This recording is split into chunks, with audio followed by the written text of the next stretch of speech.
विप्लव जी ने मुझे तारापुर शहीद दिवस के बारे में लिखा है।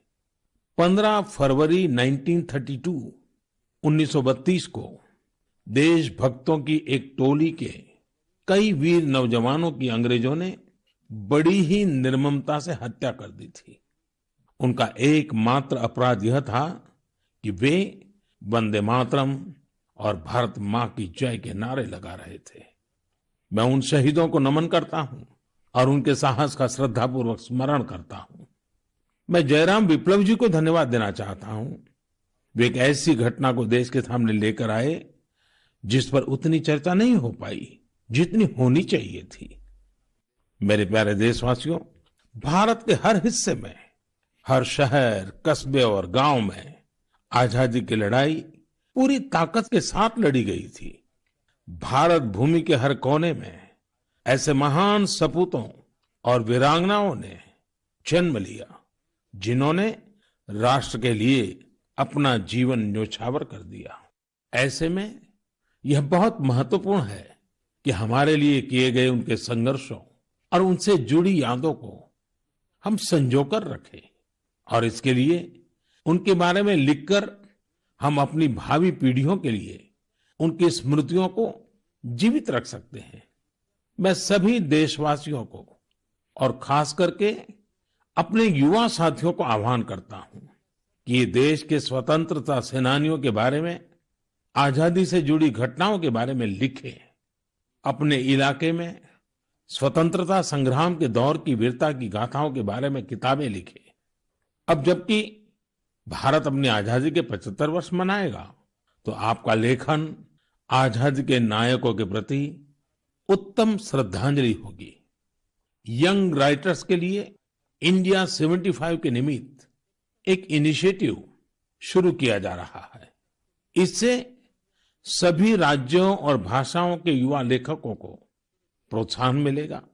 देश में बड़ी संख्या में ऐसे विषयों पर लिखने वाले राइटर्स तैयार होंगे जिनका भारतीय विरासत और संस्कृति पर गहन अध्ययन हो। हमें ऐसी उभरती प्रतिभाओं की पूरी मदद करनी है। इससे भविष्य की दिशा निर्धारित करने वाले थॉट लीडर्स का एक वर्ग भी तैयार होगा। मैं अपने युवा मित्रों को इस पहल का हिस्सा बनने और अपने साहित्यिक कौशल का अधिक से अधिक उपयोग करने के लिए आमंत्रित करता हूं। इससे जुड़ी जानकारियां शिक्षा मंत्रालय की वेबसाइट से प्राप्त कर सकते हैं। मेरे प्यारे देशवासियों, मन की बात में श्रोताओं को क्या पसंद आता है ये आप ही बेहतर जानते हैं, लेकिन मुझे मन की बात में सबसे अच्छा ये लगता है कि मुझे बहुत कुछ जानने, सीखने और पढ़ने को मिलता है।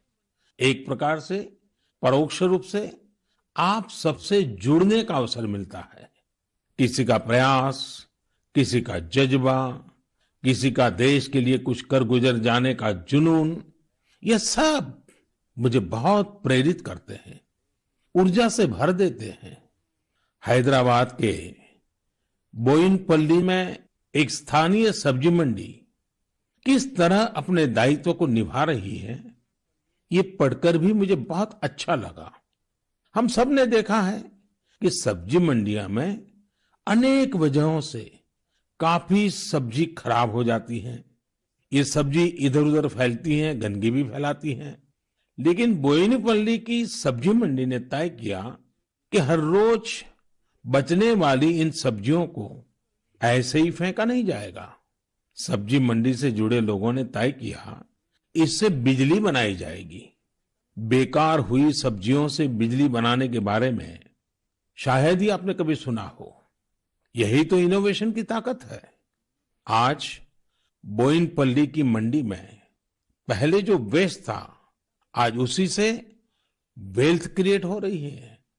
यही तो कचरे से कंचन बनाने की यात्रा है। वहां हर दिन करीब 10 टन वेस्ट निकलता है। इसे एक प्लांट में इकट्ठा कर लिया जाता है। प्लांट के अंदर इस वेस्ट से हर दिन 500 यूनिट बिजली बनती है और करीब 30 किलो बायोफ्यूल भी बनता है। इस बिजली से ही सब्जी मंडी में रोशनी होती है और जो बायोफ्यूल बनता है उससे मंडी की कैंटीन में खाना बनाया जाता है ना कमाल का प्रयास। ऐसा ही एक कमाल हरियाणा के पंचकुला की बड़ौद ग्राम पंचायत ने भी करके दिखाया है। इस पंचायत के क्षेत्र में पानी की निकासी की समस्या थी।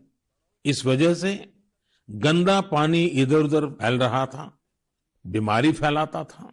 लेकिन बड़ौद के लोगों ने तय किया इस वाटर वेस्ट से भी वेल्थ क्रिएट करेंगे।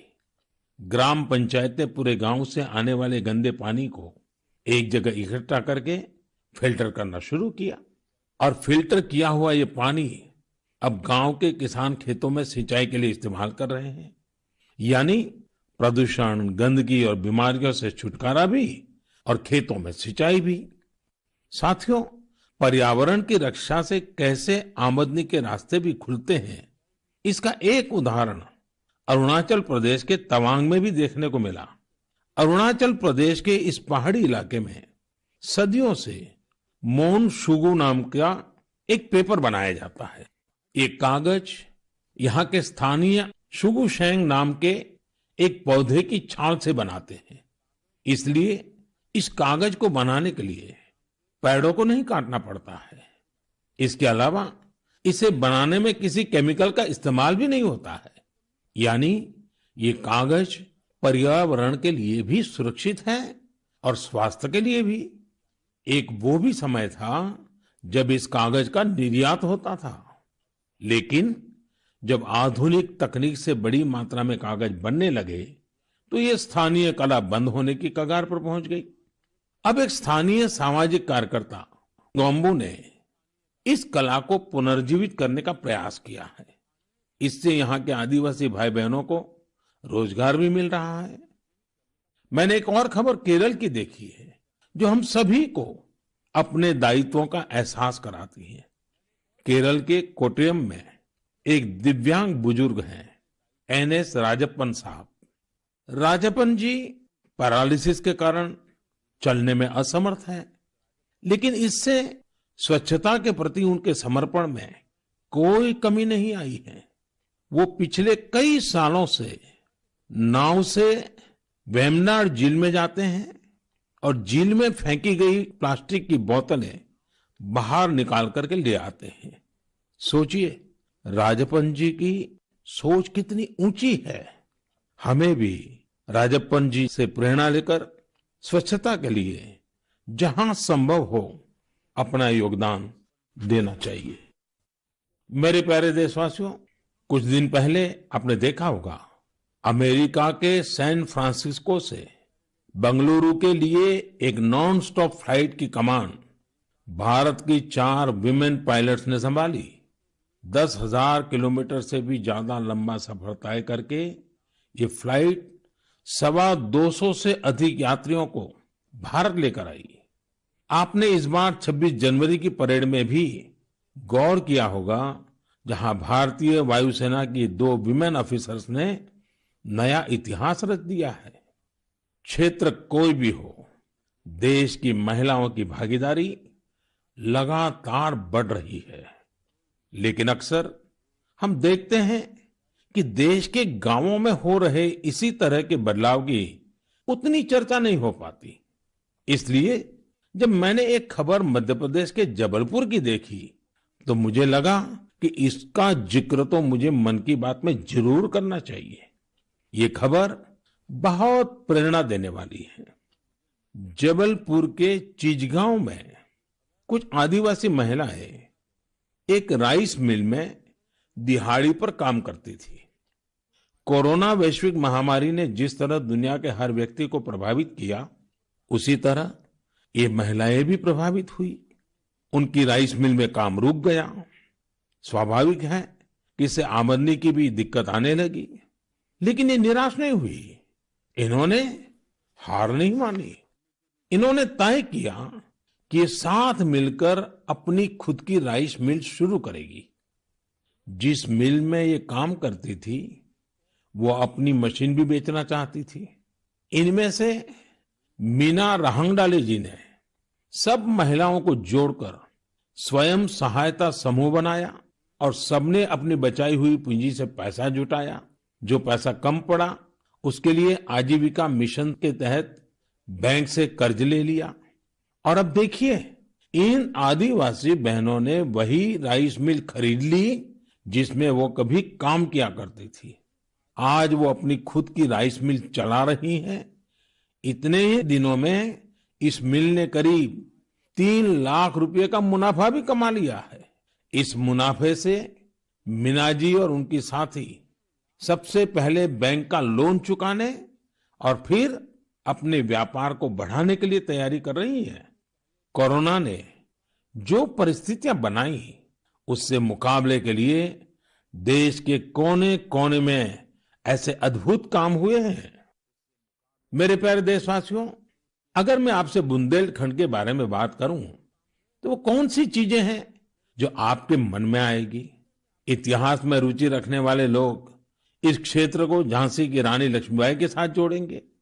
वहीं कुछ लोग सुंदर और शांत ओरछा के बारे में सोचेंगे। कुछ लोगों को इस क्षेत्र में पड़ने वाली अत्यधिक गर्मी की भी याद आ जाएगी।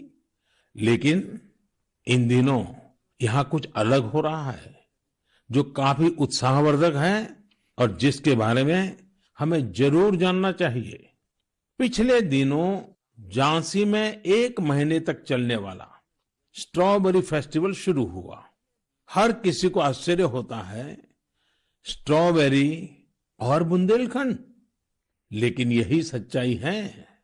अब बुंदेलखंड में स्ट्रॉबेरी की खेती को लेकर उत्साह बढ़ रहा है और इसमें बहुत बड़ी भूमिका निभाई है झांसी की एक बेटी गुरलीन चावला ने।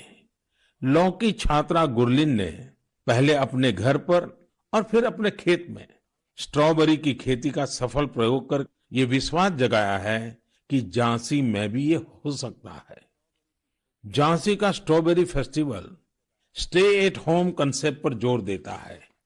इस महोत्सव के माध्यम से किसानों और युवाओं को अपने घर के पीछे खाली जगह पर या छत पर टेरेस गार्डन में बागवानी करने और स्ट्रॉबेरीज उगाने के लिए प्रोत्साहित किया जा रहा है। नई टेक्नोलॉजी की मदद से ऐसे ही प्रयास देश के अन्य हिस्सों में भी हो रहे हैं। जो स्ट्रॉबेरी कभी पहाड़ों की पहचान थी, वो अब कच्छ की रेतीली जमीन पर भी होने लगी हैं। किसानों की आय बढ़ रही है। साथियों, स्ट्रॉबेरी फेस्टिवल जैसे प्रयोग इनोवेशन की स्पिरिट को तो प्रदर्शित करते ही हैं, साथ ही यह भी दिखाते हैं कि हमारे देश का कृषि क्षेत्र कैसे नई टेक्नोलॉजी को अपना रहा है।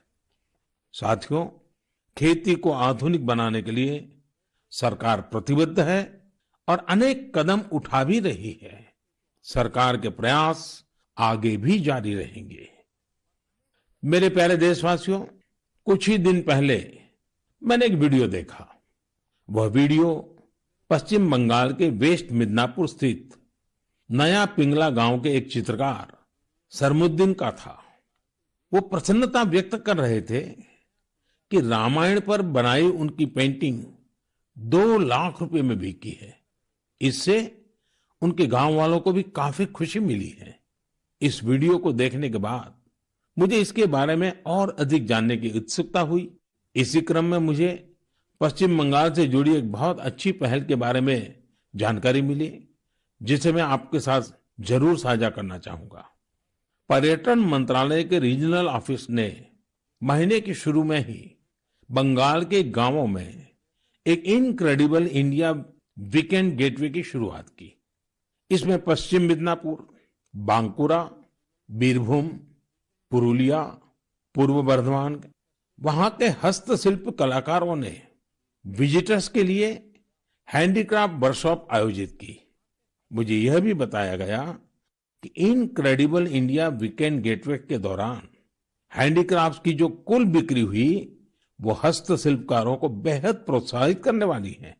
देश भर में लोग भी नए नए तरीकों से हमारी कला को लोकप्रिय बना रहे हैं। ओडिशा के राउरकेला की भाग्यश्री साहू को देख लीजिए। वैसे तो इंजीनियरिंग की छात्रा है, लेकिन पिछले कुछ महीनों में उन्होंने पट्टचित्र कला को सीखना शुरू किया और उसमें निपुणता हासिल कर ली है। लेकिन क्या आप जानते हैं कि उन्होंने पेंट कहाँ किया? सॉफ्ट स्टोन्स पर। कॉलेज जाने के रास्ते में भाग्यश्री को ये सॉफ्ट स्टोन मिले। उन्होंने इन्हें एकत्र किया और साफ किया। बाद में उन्होंने रोजाना 2 घंटे इन पत्थरों पर पट्टचित्र स्टाइल में पेंटिंग की। वह इन पत्थरों को पेंट कर उन्हें अपने दोस्तों को गिफ्ट करने लगी। लॉकडाउन के दौरान उन्होंने बोतलों पर भी पेंट करना शुरू कर दिया। अब तो वो इस आर्ट पर वर्कशॉप भी आयोजित करती हैं। कुछ दिन पहले ही सुभाष बाबू की जयंती पर भाग्यश्री ने पत्थर पर ही उन्हें अनोखी श्रद्धांजलि दी। मैं भविष्य के उनके प्रयासों के लिए शुभकामनाएं देता हूं। आर्ट एंड कलर्स के जरिए बहुत कुछ नया सीखा जा सकता है, किया जा सकता है। झारखंड के दुमका में किए गए एक ऐसे ही अनुपम प्रयास के बारे में मुझे बताया गया। यहां मिडिल स्कूल के एक प्रिंसिपल ने बच्चों को पढ़ाने और सिखाने के लिए गांव की दीवारों को ही अंग्रेजी और हिंदी के अक्षरों से पेंट करवा दिया। साथ ही उसमें अलग अलग चित्र भी बनाए गए हैं। इससे गांव के बच्चों को काफी मदद मिल रही है। मैं ऐसे सभी लोगों का अभिनंदन करता हूं जो इस प्रकार के प्रयासों में लगे हैं। मेरे प्यारे देशवासियों, भारत से हजारों किलोमीटर दूर, कई महासागरों महाद्वीपों के पार एक देश है जिसका नाम है चिले। भारत से चिले पहुंचने में बहुत अधिक समय लगता है, लेकिन भारतीय संस्कृति की खुशबू वहां बहुत समय पहले से ही फैली हुई है। एक और खास बात यह है कि वहां पर योग बहुत अधिक लोकप्रिय है। आपको यह जानकर अच्छा लगेगा कि चिले की राजधानी सैंटियागो में 30 से ज्यादा योग विद्यालय हैं। चिले में अंतर्राष्ट्रीय योग दिवस भी बड़े ही उत्साह से मनाया जाता है। मुझे बताया गया है कि हाउस ऑफ डेप्यूटीज में योग दिवस को लेकर बहुत ही गर्मजोशी भरा माहौल होता है। कोरोना के इस समय में इम्यूनिटी पर जोर और इम्यूनिटी बढ़ाने में योग की ताकत को देखते हुए अब वे लोग योग को पहले से कहीं ज्यादा महत्व दे रहे हैं। चिले की कांग्रेस यानी वहां की पार्लियामेंट ने एक प्रस्ताव पारित किया है। वहां 4 नवंबर को नेशनल योगा डे घोषित किया गया है। अब आप ये सोच सकते हैं कि आखिर 4 नवंबर में ऐसा क्या है। 4 नवंबर 1962 को ही चिले का पहला योग संस्थान होजे राफाल एस्ट्राडा द्वारा स्थापित किया गया था। इस दिन को नेशनल योगा डे घोषित करके एस्ट्राडा जी को भी श्रद्धांजलि दी गई है। चिले की पार्लियामेंट द्वारा यह एक विशेष सम्मान है जिस पर हर भारतीय को गर्व है। वैसे चिले की संसद से जुड़ी एक और बात आपको दिलचस्प लगेगी। चिले सीनेट के वाइस प्रेसिडेंट का नाम रविंद्रनाथ क्विंटेरॉस है। उनका यह नाम विश्व कवि गुरुदेव टैगोर से प्रेरित होकर रखा गया है। मेरे प्यारे देशवासियों, माय गॉव पर महाराष्ट्र के जालना के डॉक्टर स्वप्निल मंत्री और केरल के पलक्कड़ के प्रहलाद राजगोपाल ने आग्रह किया है कि मैं मन की बात में सड़क सुरक्षा पर भी आपसे बात करूं। इसी महीने 18 जनवरी से 17 फरवरी तक हमारा देश सड़क सुरक्षा माह यानी रोड सेफ्टी मंथ भी मना रहा है। सड़क हादसे आज हमारे देश में ही नहीं, पूरी दुनिया में चिंता का विषय है। आज भारत में रोड सेफ्टी के लिए सरकार के साथ ही व्यक्तिगत और सामूहिक स्तर पर कई तरह के प्रयास भी किए जा रहे हैं। जीवन बचाने के इन प्रयासों में हम सबको सक्रिय रूप से भागीदार बनना चाहिए। साथियों, आपने ध्यान दिया होगा, बॉर्डर रोड ऑर्गेनाइजेशन जो सड़कें बनाती हैं, उससे गुजरते हुए आपको बड़े ही इनोवेटिव स्लोगन्स देखने को मिलते हैं। This is highway not runway, या फिर be mister late than late mister. ये स्लोगन्स सड़क पर सावधानी बरतने को लेकर लोगों को जागरूक करने में काफी प्रभावी होते हैं। अब आप भी ऐसे ही इनोवेटिव स्लोगन्स या कैच फ्रेजेस माईगोव पर भेज सकते हैं। आपके अच्छे स्लोगन्स भी इस अभियान में उपयोग किए जाएंगे। साथियों, रोड सेफ्टी के बारे में बात करते हुए मैं नमो ऐप पर कोलकाता की अपर्णा दास जी की एक पोस्ट की चर्चा करना चाहूंगा। अपर्णा जी ने मुझे फास्टैग प्रोग्राम पर बात करने की सलाह दी है। उनका कहना है कि फास्टैग से यात्रा का अनुभव ही बदल गया है। इससे समय की तो बचत होती ही है, टोल प्लाजा पर रुकने, कैश पेमेंट की चिंता करने जैसी दिक्कतें भी खत्म हो गई हैं। अपर्णा जी की बात सही भी है। पहले हमारे यहाँ टोल प्लाजा पर एक गाड़ी को औसतन 7 से 8 मिनट लग जाते थे, लेकिन फास्टैग आने के बाद ये समय औसतन सिर्फ 1.5-2 मिनट रह गया है। टोल प्लाजा पर वेटिंग टाइम में कमी आने से गाड़ी के ईंधन की बचत भी हो रही है। इससे देशवासियों के करीब 21,000 करोड़ रुपए बचने का अनुमान है, यानी पैसे की भी बचत और समय की भी बचत। मेरा आप सभी से आग्रह है कि सभी दिशा निर्देशों का पालन करते हुए अपना भी ध्यान रखें और दूसरों का जीवन भी बचाएं।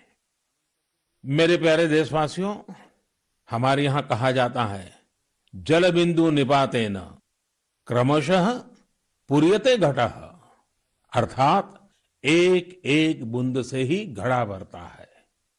हमारे एक एक प्रयास से ही हमारे संकल्प सिद्ध होते हैं। इसलिए 2021 की शुरुआत जिन लक्ष्यों के साथ हमने की है, उनको हम सबको मिलकर ही पूरा करना है।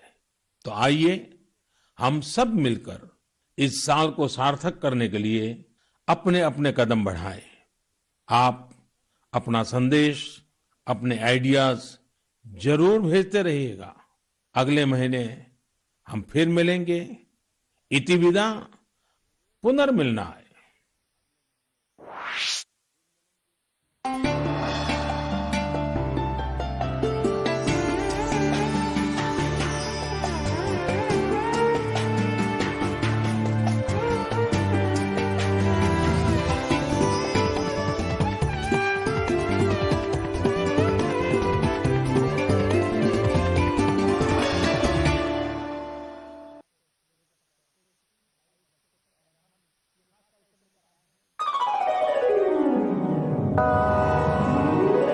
सर्व सद्गुण